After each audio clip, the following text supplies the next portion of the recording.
Gentlemen, this man was in Cleveland for about 6 years, had 13 different quarterbacks. One of them was Baker Mayfield. Another was Jacoby Brissett. Obviously, Deshaun Watson, Joe Flacco, various others. Arthur Blank has reached his limit. Sources inside the Atlanta Falcons organization are saying the owner and chairman is furious, and tensions within the building have never been higher. The man he trusted to lead his franchise forward, Kevin Stefanski, is already creating chaos. This isn't about play designs or game plans. Stefanski is reportedly pushing the front office to bring in a different quarterback, basically telling them to sideline their own guy, Michael Penix Jr., before he's even had a real shot to prove what he can do. He better figure it out. You got Michael Penix, who is almost a second coming of Shedeur, the left-hand version. You seen what you did with Shedeur? Oh, and it was unacceptable. Who has gotten better from the player's perspective with Kevin Stefanski? The Atlanta Falcons, they're a young team. You got Michael Penix as your quarterback, Drake London as your receiver.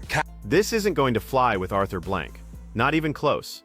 Let's break down what's really happening here. The Atlanta Falcons have built something special with one of the most exciting young rosters in the league right now.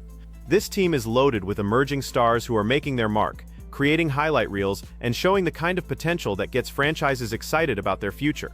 These guys are hungry, they're passionate, and they represent Atlanta perfectly, a city that serves as a cornerstone of black excellence and culture across America. Leading the charge under center is Michael Penix Jr., a young signal caller who has already flashed signs of greatness, possessing the kind of natural ability that organizations spend years searching for. Everything seemed aligned. The plan looked crystal clear. Then Stefanski started making moves that nobody saw coming. Rumors are swirling that Stefanski has requested the team pursue a different quarterback for next season. This isn't about competition or depth, but about completely changing the direction of the entire organization. What makes this even more controversial is the type of quarterback Stefanski reportedly wants, leaving people inside and outside the building scratching their heads about the logic behind these decisions. The front office is now in crisis mode, weighing their options carefully. They need to decide whether to move on from Stefanski or convince him to commit to developing Michael Penix and let this promising young player reach his ceiling.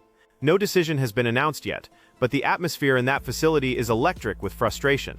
You can cut the tension with a knife. What makes this whole mess even more infuriating for Falcons leadership is simple. They didn't hire Stefanski to come in and blow everything up. They hired him to build on what they already had. They wanted someone with vision who could maximize all this young talent and transform them into legitimate championship material. Instead, they're dealing with a coach who seems more interested in bringing in his own guys rather than developing the players this organization has been carefully cultivating. Nobody in that building understands the reasoning. It makes zero sense why someone would walk into a situation overflowing with talent and immediately want to tear it down. And who saw this disaster coming from day one? Cam Newton. So what exactly is Kevin Stefanski planning to do about this quarterback situation? This roster is built on youth and potential. Cam didn't waste any time once the Falcons announced Stefanski's hiring, and his message was laser-focused. He questioned how Falcons ownership could look at Stefanski's track record, particularly his handling of Deshaun Watson in Cleveland, and decide he was the right guy to guide their organization. Cam didn't mince words about it. He flat out said that Stefanski is a coach who robbed Deshaun Watson of his opportunity. This wasn't about talent or preparation on Watson's part. This was about who he is, where he comes from, and what he represents as a person.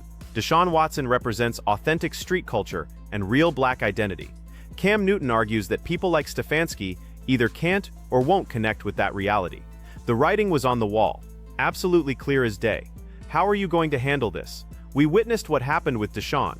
That was completely unacceptable. Think about the optics of this whole situation for a moment. Here's a coach coming from Cleveland, a place where very few black superstars have truly been embraced by the culture. Now he's landed in Atlanta, Georgia, home to a passionate, predominantly black fan base. This is a community that lives and breathes this team, where the culture runs deep through every aspect of the franchise. The disconnect couldn't be more glaring. Cam Newton made sure everyone was paying attention. Now those concerns are becoming a documented reality unfolding before our eyes. Newton posed a question that has been dominating social media since this hire was announced. If Stefanski mismanaged Deshaun Watson so badly in Cleveland, why should anyone expect different results in Atlanta? This goes beyond one isolated incident or a single poor judgment call. We're looking at a pattern here, a consistent failure to develop and support young black quarterbacks who come from that authentic cultural background. When you examine what actually happened in Cleveland and strip away all the noise, the facts about what went down with Deshaun make Cam Newton's argument pretty hard to refute. Cam wasn't backing down from any of it. He made it clear that people would try to make Deshaun the scapegoat, spinning the narrative to make it seem like the young quarterback was the source of the problems. But Cam wasn't going to let that story stick. The real problem he pointed to was Stefanski. Now here we are in Atlanta, watching that same energy creep into a new situation, threatening another promising young black quarterback and potentially derailing an entire franchise's trajectory. The proof is undeniable now, the dots are connecting right in front of everyone. What Cam Newton was really highlighting goes beyond just Deshaun Watson or even Michael Penix Jr.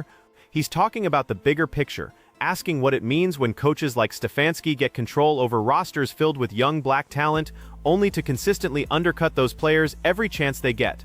The Falcons aren't some rebuilding project. This organization has a roster packed with young stars, emerging talents with unlimited upside. These young guys need a coach who genuinely believes in their abilities, someone who will develop their skills and put them in position to succeed. When you have someone like Stefanski calling the shots, what do you really think is going to happen? Based on what we've seen so far, players don't seem to flourish under Kevin Stefanski's leadership. When you look at the Atlanta Falcons roster, you're seeing a young core. You have Michael Penix at quarterback, Drake London at receiver, Kyle Pitts and Bijan Robinson. That's a ridiculously talented young group. This roster is young and hungry. It's like inheriting something that's already incredible and ready to explode.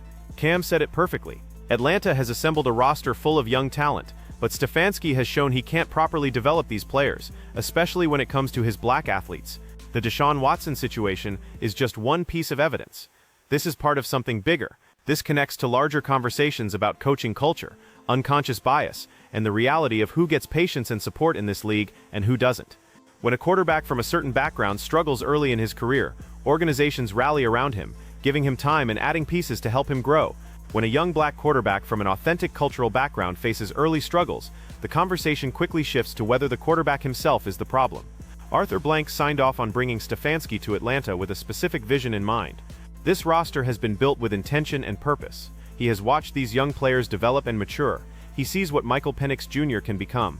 Now he's sitting in meetings, reportedly seething, trying to figure out how the guy he trusted to execute that vision is already trying to completely rewrite it. The Falcons owner didn't build this team just to hand it over to someone who doesn't believe in the quarterback in that building. This organization was constructed to win with the talent already on the roster. So what happens next? Does Blank step in and make it crystal clear that Michael Penix Jr. is the franchise quarterback? End of discussion, no debate about it? Or will the organization decide that this relationship with Stefanski is already too damaged and cut ties before things get completely poisonous? Or does this continue to fester, creating internal conflict that ultimately hurts the players, the ones who did nothing wrong in this entire mess? Cam Newton delivered his warning to Atlanta loud and clear. He looked at the evidence from Cleveland. He studied Stefanski's track record and sounded the alarm without hesitation or apology. At the time, plenty of people just brushed it off. Some said Cam was being too harsh, making assumptions too quickly. Sitting here watching this drama unfold inside the Atlanta Falcons organization, it's pretty hard to disagree with anything Cam Newton predicted. The man called it exactly, and it's playing out precisely as he said it would. Michael Penix Jr. deserves better than this. The Atlanta Falcons organization deserves better. And this city, this culture, this passionate fan base deserves a coach who actually wants to be there and truly believes in the players wearing that uniform. Arthur Blank knows this truth. The front office knows this truth. The entire football world is watching to see how they're going to respond to this crisis,